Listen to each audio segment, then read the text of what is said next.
ka mga pamilyang napili. Yung sa ka ni pagpili. Oh, kaya malayo. Kini ako ipakita magigala sa Facebook Live na to para sa mga taga-upon. I hope na di lang taga-upon magigala. Kung di lang lapu-lapu ang gamay mo ini nga socialized housing program at pila po ng mga katropa ang uban. Yung mga engineers.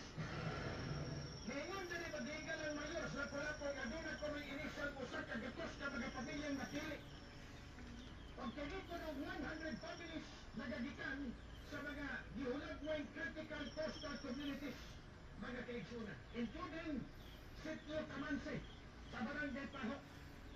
Dito naging nagsugos barangay magigalang ahong. Niaging eleksyon. Nakapasan sa kantong screen process ni Kalakina. Hindi na ikalimot, kasi hindi magigalang sa Malacca.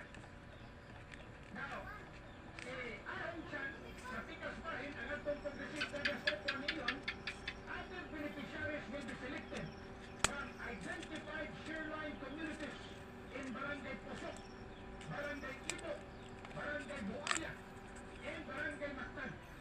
O di-confirmar magigalang Congressman Ahong na ang unang tenement topic of stage to fund the units the City Council approved an initial 227 million budget.